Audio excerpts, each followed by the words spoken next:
you are not satisfied in your life. So because when you are not satisfied, so nandito ka na sa level na you become curious and you are seeking for truth, you are seeking for answer, you become a truth seeker, you become curious and you are seeking for something kasi nga hindi ka happy. So ito yung consciousness mo, ito yung intent mo.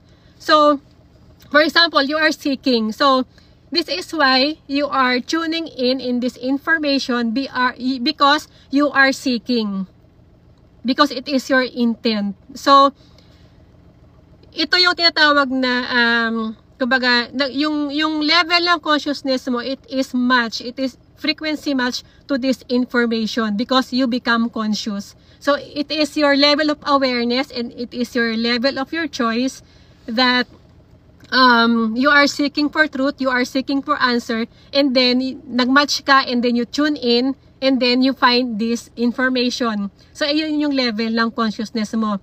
And when it comes to if you want to raise your awareness and consciousness, so you need to be conscious kung ano yung mga ini-ingest mo, kung ano yung mga pinapanood mo, what you are watching. That is part of your choice and your awareness. So if you are watching in a low frequency, so meaning your level of consciousness is very low, you are in a low vibration. But if your conscious choice is very high, so you can tune in with a high frequency information.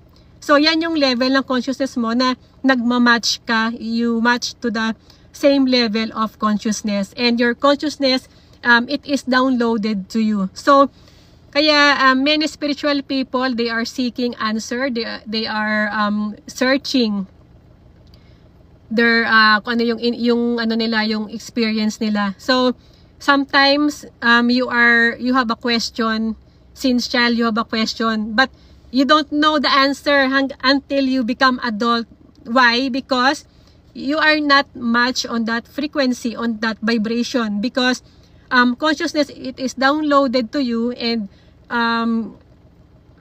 mahanap mo lang yung sagot, you can find the answer if you are kumbaga if you reach that point na align ka na on that information, kasi yun na yung level ng consciousness mo.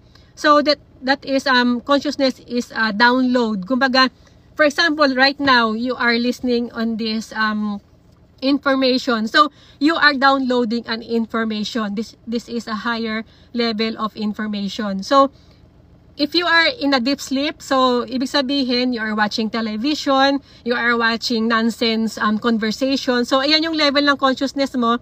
So meaning you are downloading that low frequency information, low vibes information. So ayan yung level ng consciousness mo, yan yung level ng intention mo, yan yung level ng choice mo. But if you raise your frequency and your vibration, so you can tune in with a higher frequency information also, because frequency holds information. Okay?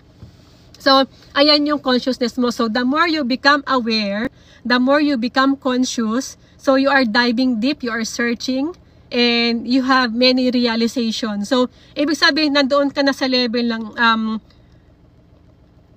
inaano mo na, nile-level up mo na, or ina-upgrade mo na yung iyong mental energy, yung iyong mental capacity, yung iyong level ng consciousness.